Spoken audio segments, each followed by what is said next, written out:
할렐루야, 반갑습니다. 날씨가 엄청 더워지고 있죠.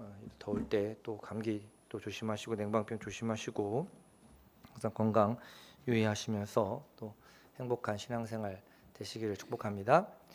자, 오늘 본문 말씀을 보면요, 율법 교사를 통하여 아주 중요한 교훈이 당시에도 그랬고 시대와 모든 걸 초월해서 중요한 관심사 중에 한 가지를 오늘 다뤄보고 있습니다. 제목 같이 한번 읽어보실까요? 제목을 안 읽었네요. 같이 읽겠습니다. 시작. 읽은 대로 행함. 읽은 대로 행함. 이게 다시 말하면 뭐예요?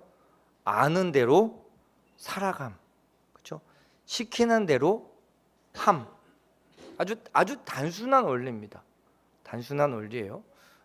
저와 여러분들의 삶 가운데도 너무 복잡하고 너무 그렇게 어렵게 살지 마시고 삶을 조금 단순하고 심플하게 사시기를 바랍니다. 제가 받는 질문 중에 제일 고통스럽고 불편한 시점이 어떤 시점이냐면요, 누군가 저한테 길을 물어봐요. 예를 들어서 그래서 여기 통진고등학교 가려면 어떻게 가야 돼요? 그럼 저는 길을 아니까 뭐라고 이야기해 주겠어요? 가장 편하고 가장 쉬운 길을.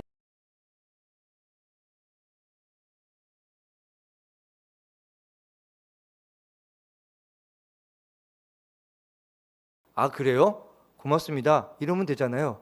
근데 가끔 이런 분들이 계세요. 진짜요? 진짜요? 거기 있어요? 맞아요? 왜 물어봐요? 그렇죠? 제가 가르쳐 준 거에 대한 제가 저 사람이 길을 알겠다 싶은 믿음이 없으면 물어보질 말아야죠. 그죠? 내도 열심히 잘 설명해 줬는데 진짜요? 저희 신대원대 동기 중에 형님 한 분이 이렇게 물건을 딱 사려고 하면 그거에 대한 스펙과 장단점과 이걸 아주 기가 막히게 분석을 해가지고 쫙 이렇게 이게 장점, 이건 가성비 이렇게 해가지고 쫙 이렇게 아주 기가 막히게 잘 조사해 주는 형님이 계십니다. 저는 그런 걸 잘 못해요.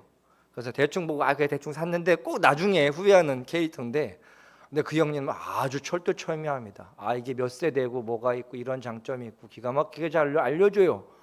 그러면 실제로 있었던 일인데 누군가 그 형님한테 가성비 좋은 노트북을 뭐가 있는지 모르겠다라고 하죠. 형님이 아주 열심히 해가지고 아주 기가 막힌 탑 3인가 몇 개를 제시를 해줬습니다. 근데 냉큼 딴 데 가서 엉뚱한 걸 사온 거예요. 그걸 왜 물어봤을까요? 그렇죠? 여러분, 이게요, 우리 영적인 신앙생활에도 이대로 그대로 접목되셔야 합니다. 내가 받고 깨닫고 알게 된 것, 그것은 분명히 가치 있고 소중합니다. 오늘 본문 말씀을 통해서 이 부분에 대해서 나는 하나님과의 관계 가운데 복음 앞에, 말씀 앞에, 믿음 안에 어떤 태도와 자세로, 어떤 원리로 내 삶에 적용시켜 가는지 여러분 한번 고지식한 시간이 되시기를 축복합니다.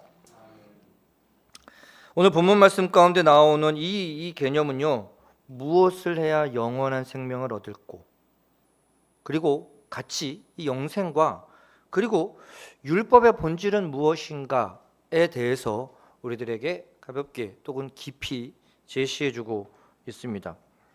오늘 본문 말씀의 처음에 어떤 율법사의 질문이 나오죠. 그런데 이 질문 자체를 보면요, 너무나도 중요하고 귀중한 질문입니다. 아주 중요한 물음이에요. 여러분 스스로에게도 이 물음에 대한 이 깨달음이 있으시기를 축복합니다. 인간에게 영생과 구원에 대한 질문이야말로 그 모든 시대를 망라하고 그 어떤 개인적인 상황을 망라해서 가장 중요한 질문입니다. 아주 기본적인 철학적 질문은 어디 있는지 아시죠? 나는 어디로부터 왔고 누구냐? 어디로 갈 것인가? 그렇죠? 아주 기본적인 원초적인 질문이에요. 아주 중요한 질문입니다. 이 부분이 명확하면 우리들의 삶에 어떤 효과가 있느냐? 내 지금의 상황과 환경에 압도되지 않습니다. 왜냐하면 나는 뭐가 있기 때문이에요? 갈 곳이 있고 내가 향하는 곳이 있기 때문에 지금의 과정이 나에게는 결론이 아니고 최종 상태가 아니기 때문에 그것이 내 삶에 그 어떤 저해 요소가 되지 않습니다. 어떤 요소가 돼요? 내 삶의 어려움은 뚫고 헤치고 극복해 나아갈, 혹은 때로는 피하고 그렇게 해야 할 어떤 한 0.1 뿐입니다. 그래서 오늘 이 질문에 대해서 예수님이 어떻게 반응하셨는지를 우리는 또 한번 살펴볼 수 있습니다. 참 예수님은 현명하세요. 뭐라고 말씀하시냐면 율법에 기록된 내용이 무엇인지 물어보고 계세요. 질문에 질문으로 대답해 주십니다. 여러분, 질문에 답이 없기 때문에 질문으로 대답해 주는 것이 아니라 예수님께서 다시 반문하신 이유는 무엇이냐면 그가 어디까지 얼만큼 알고 있는지 믿고 있는지에 대한 확인과 점검과 검증입니다. 여러분, 우리가 설교를 많이 듣고 신앙생활을 오래 했다고 해서 믿음이 내가 아는 것과 똑같이 일치된다고 착각하시면 안 됩니다. 기도해야 되는 거 다 아시죠? 그런데 때로 우리는 뭐예요? 기도보다 다른 것을 먼저 찾을 때가 있습니다. 그렇죠? 믿음이 먼저인 거 아시죠? 사랑과 용서와 긍휼이 먼저인 거 아시죠? 그런데 우리는 이 연약한 마음은 숱하게 시기와 미움과 질투와 분노와 서운함과 이런 것들을 계속해서 담고 살아갑니다. 아는 대로 뭐 한다는 거예요? 되지 않아요. 아는 대로 하지 않는다는 조금 무리수일기도 하고 아는 대로 되지 않을 때가 참 많아요. 아이고, 저거 용서해야 되고 사랑해야 되고 저거 내가 해야 되는 거 아는데 아이고 힘들고 불편하고 아직 내 마음이 아직 안 되기도 하고 여러 가지 부분이 우리로 하여금 한 걸음 나아가지 못하게 합니다. 그때 내 이유보다 하나님의 명분이 더 크다고 느껴지면 내 이유를 제끼고 나갈 수 있습니다. 아, 피곤한데 피곤함보다 해야겠다는 사명의식이 앞서면 피곤함을 뭐 할 수 있어요? 털어낼 수 있습니다. 그렇게 오늘 본문 말씀 가운데 영생과 율법과의 관계성에 대해서 언급을 해주고 계십니다. 그리고 율법과 영생 사이에 그 경계, 그리고 그 율법과 영생이 가지고 있는 의미를 정확하게 이해해야 이게 상호간에 아주 선한 용도로 우리에게 영향을 끼치게 됩니다.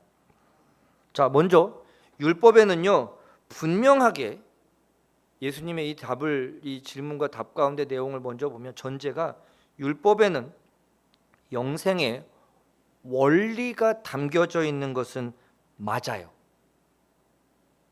영생의 원리는 다 담겨 있습니다. 그죠? 율법대로 100% 모든 조항을 준수하면 구원을 얻을 수 있어요. 근데 문제는 뭐예요? 율법이 문제가 아니라 율법을 살아가는 대상들의 문제. 타락한 인간은 그 율법의 모든 조항을 온전히 행할 수 있는 구조적인, 기능적인, 능력적인 것이 없습니다. 공부하면 성적이 올라가, 맞죠? 그런데 뭐예요? 공부한다고 다 성적이 올라가는 건 아닐 수도 있어요. 원리를 알고 있음에도 그렇지 못하게 되는 경우들이 참 많습니다. 그래서 구약의 계명과 율법과 규례들은요 하나님께서 주신 계약 사항이에요. 그 계약 사항이 계속해서 갱신되고 되어가는 과정을 통해서 예수 그리스도의 은혜가 우리에게 구원을 얻게 하는 하나님의 통로가 됐습니다. 자, 그래서 성경에 구원과 영생에 대한 모든 정보와 지침이 기록되어 있습니다. 구약이든 신약이든 계시록이든 그 복음의 말씀들의 내용을 통해서 영생을 얻는 것에 대한 모든 필요한 정보와 지식이 다 담겨 있습니다.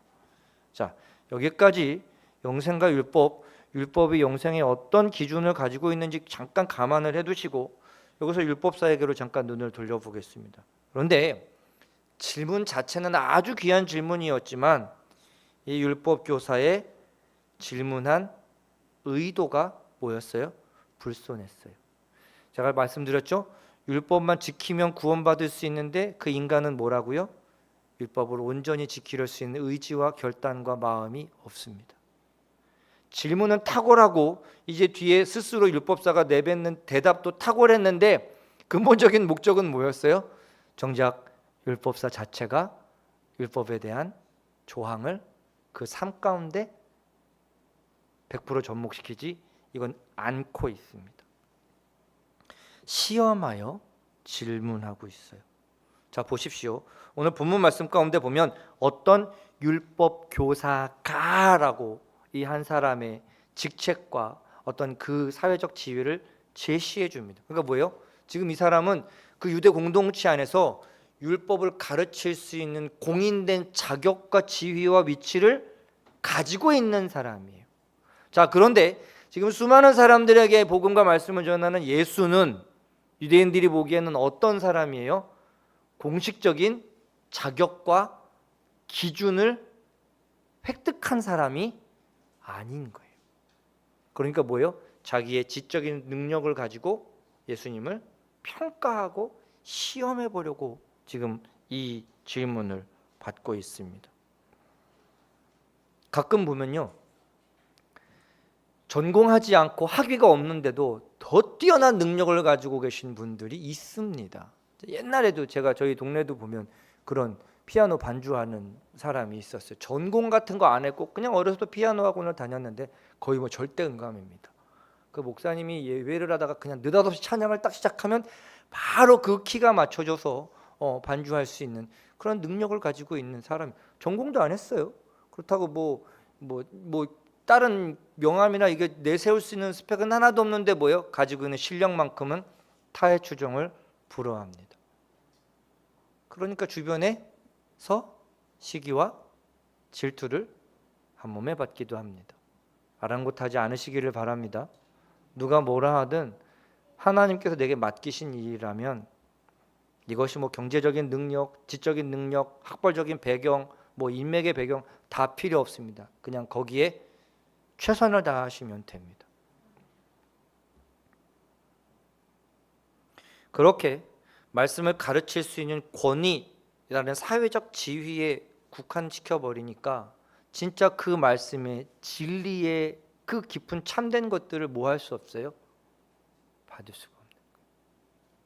말씀을 판단하기 시작하면, 말씀을 이렇게 살펴보기 시작하면 절대 그 예배가 은혜가 되지 않습니다.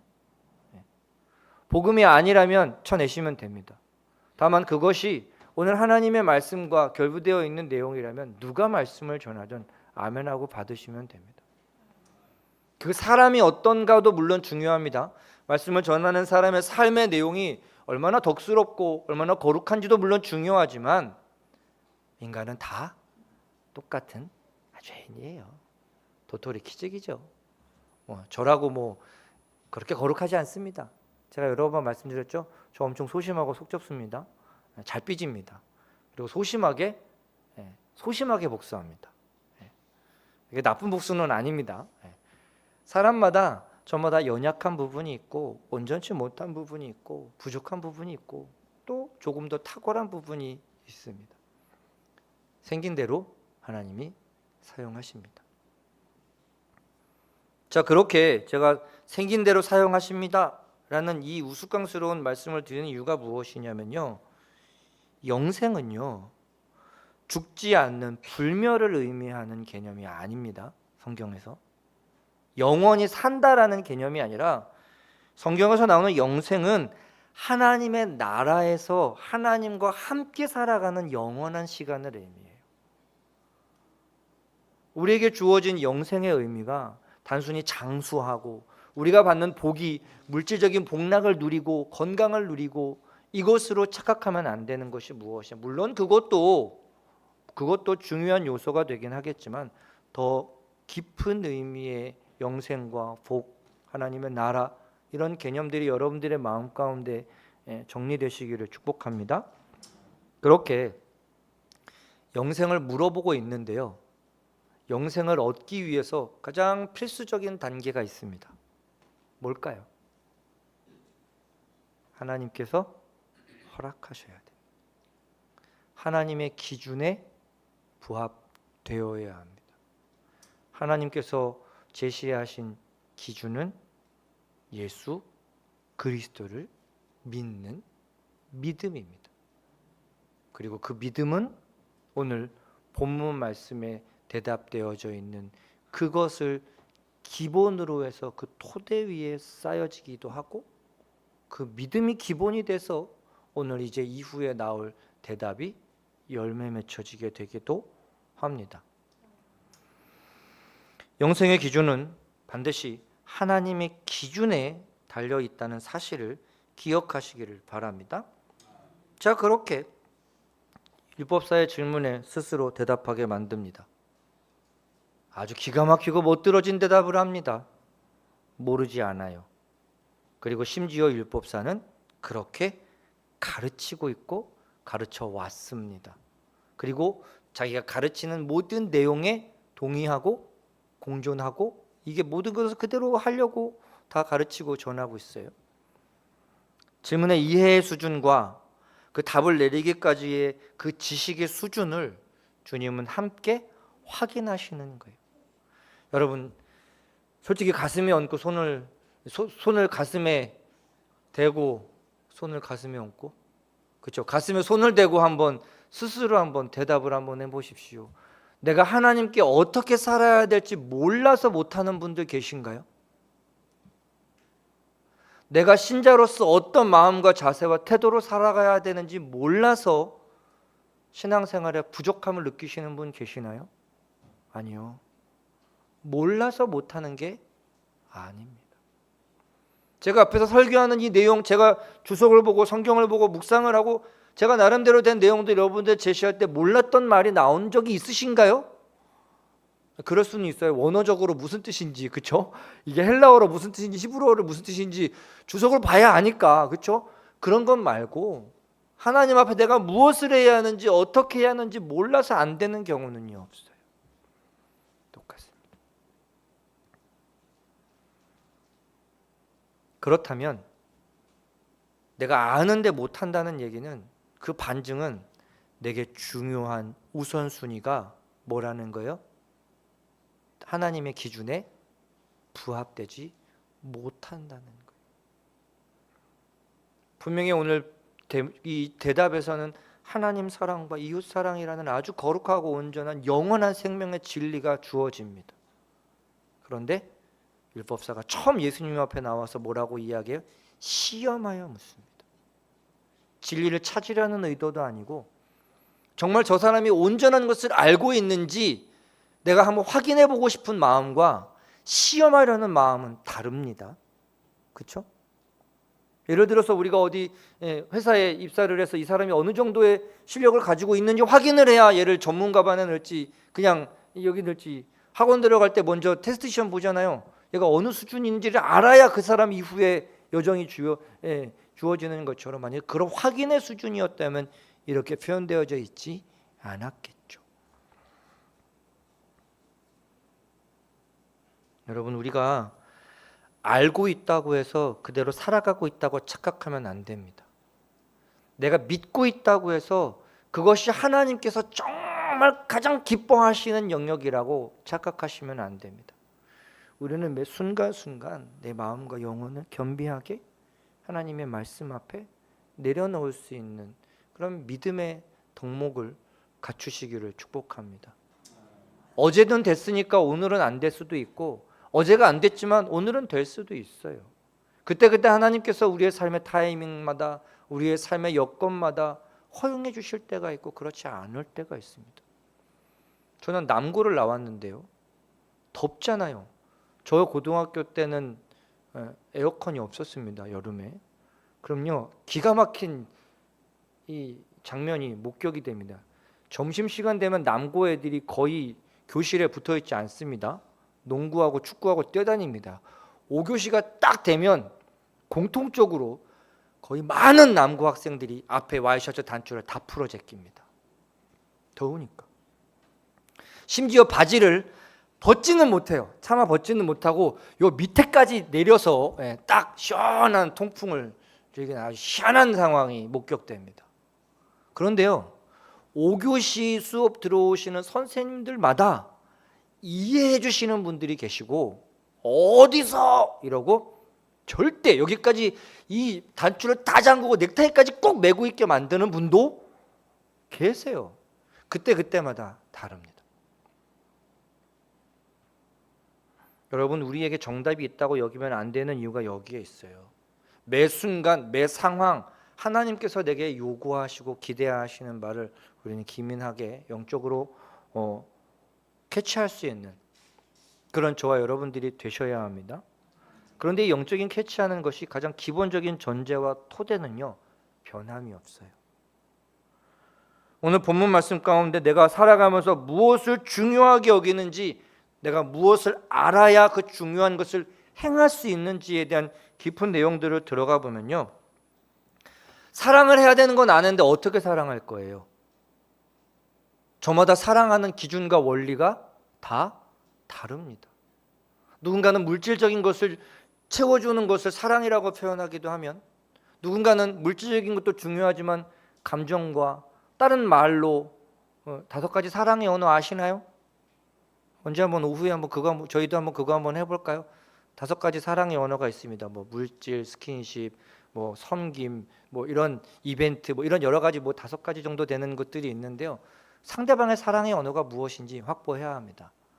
하나님께서 내게 기대하시는 사랑의 언어가 무엇일지, 물론 세속적인 지침이 되기는 하지만 영적인 생활에 대단한 도움이 되기도 합니다. 하나님께서 내게 원하시는 것이 무엇인지, 또 내가 하나님께 특별히 기대하는 바가 무엇인지 나를 알아야 그런 부분들에서 우리 힘을 얻고 살아갈 수 있게 됩니다. 그것이 하나님의 명령에 대한 복종과 순복의 태도를 가늠하게 됩니다. 저 사람이 내게 무엇을 기대하는지 안다면 뭐 하면 돼요? 그걸 해주면 돼요. 모르기도 하지만 때로는 그게 안 되기도 합니다. 자, 내 안에 있는 지식과 깨달음을 실현시키고 구현해내는데 에너지를 쏟으시기를 바랍니다. 하나님께서 내게 예배를 원하신다면 예배를 위해서 다른 부분들을 뭐 해야 돼요? 참아야 됩니다. 하나님께서 내게 기도를 바라신다면 기도하는 시간을 확보하셔야 합니다. 하나님께서 내게 어떤 수고와 헌신을 필요로 하신다면 나는 그 수고와 헌신을 감당할 수 있는 체력과 재능을 겸비하기 위해서 시간과 노력을 투자해야 합니다. 하나님 나를 통해서 물질로 역사하실 것 같아. 그러면 뭐 해야 돼요? 성실하고 부지런하게 헛된 데 지출하지 않고 잘 관리해야 합니다. 여러분들의 육체의 건강과 마음과 감정을 헛된 것에 소진하지 마시고 하나님께서 내게 주신 것을 가지고 주의 일을 하기 위해서 어떻게 해야 할지 여러분들의 삶 가운데 거기에 관심을 두시기를 바랍니다. 하나님을 사랑해야 하고 이웃을 사랑해야 하는데 헛짓할 수 있습니까? 하나님을 사랑하고 이웃을 사랑해야 하는데 거짓말할 수 있습니까? 게으를 수 있습니까? 나태할 수 있습니까? 아니요. 그럴 정신이 없거든요. 인생의 목표가 생기고 인생의 삶의 중요한 우선순위가 생기면 삶이 단순해질 수밖에 없는 이유가 여기에 있어요. 우리에게는 똑같이 24시간밖에 없습니다.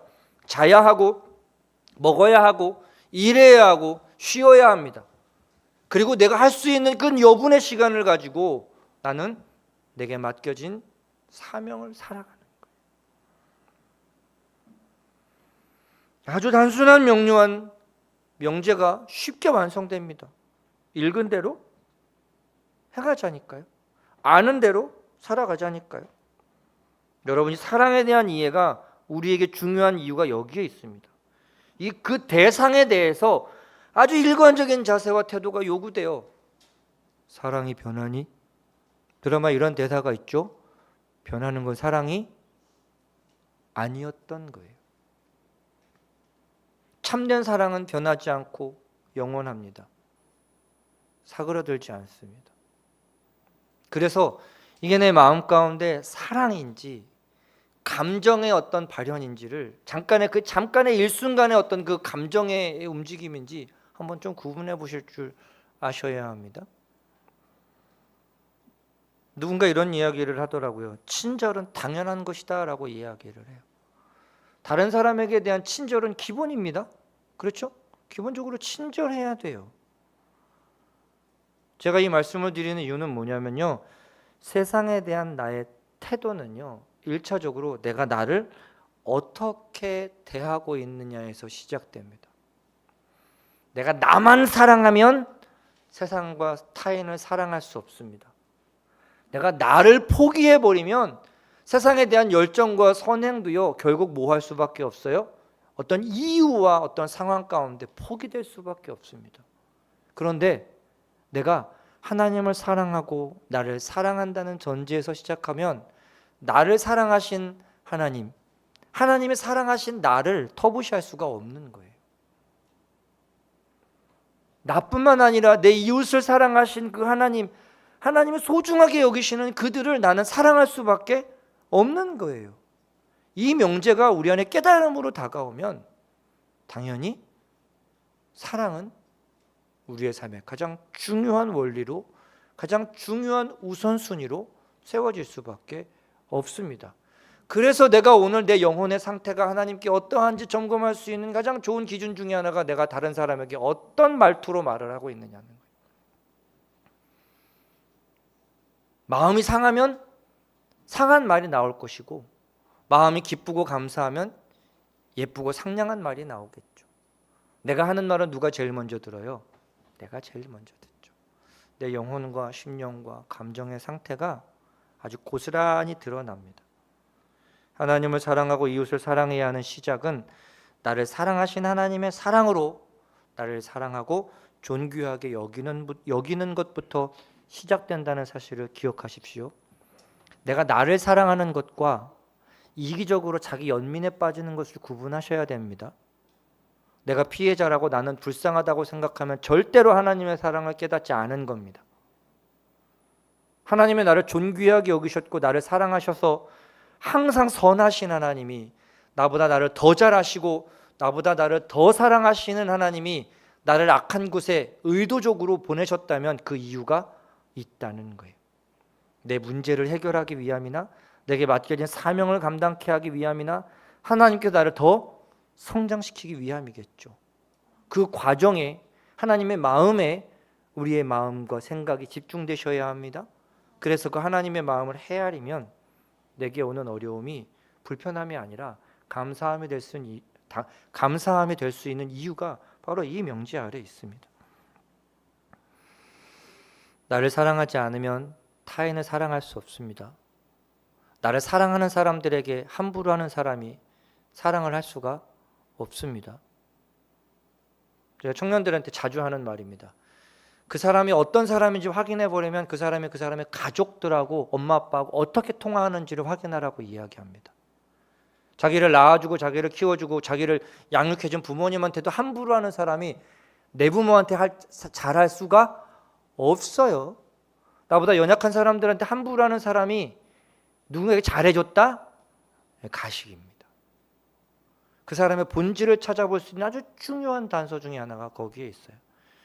하나님을 사랑한다고 하면서 말로는 사랑하는 것 같은데 외적으로는 열심히 하는 것 같은데 편협된다고 한다면, 물론 인간이기 때문에 그런 모습이 나올 수 있지만 그 중심을 먼저는 나를 통해서, 내 삶을 통해서 확인하시고 내 삶이 어떻게 발현되는지, 그들이 어떻게 하나님과의 관계를 맺어가는지 여러분 살피며 살아갈 수 있게 되시기를 축복합니다. 여러분, 읽은 대로 행한다는 것은 성경을 보는 것만 의미하는 것이 아닙니다. 내 주변에 어떤 믿음의 사람이 하나님과 어떤 관계를, 어떤 근성을 가지고 어떤 성실함과 부지런으로 살아가는지 그것도 내 삶에 읽혀지는 겁니다. 우리 주변에 참 믿음에 존경받을 만한 이 품행을 가지고 있는 분들이 계시잖아요. 닮아가자고요. 누군가 용서를 잘하면 그 사람의 용서해야 하는 마음을 훔쳐내자고요. 나도 용서할 수 있는 사람으로 변화되어 가자고요. 그렇죠? 저와 여러분들의 삶 가운데 읽은 대로 본 대로 깨닫게 된 대로 알게 된 것만큼 살아갈 수 있는 믿음의 장성한 삶을 살아가시기를 축복합니다. 믿음만으로는, 또 교리만으로는, 또 가르침만으로는 영생할 수가 없습니다. 영생이 얻어지지 않습니다. 그 영생이 얻어지기 위해서 이를 행해야 합니다. 우리의 대부분은 아까 말씀드렸던 대로 신앙생활의 원리와 방식을 몰라서 못하지 않아요. 행하지 못할 뿐입니다. 행하지 않을 뿐입니다. 삶이 저 여러분들의 삶의 현장에서 이 영생이 오늘 하루에도 사라지게 되시기를 축복합니다. 그리고 정말 하나님의 나라에 들어가는 그 영원한 생명이 그때가 성취될 그날까지 우리들에게 주어진 교훈의 말씀대로 행하는 복된 삶이 되시기를 축복합니다.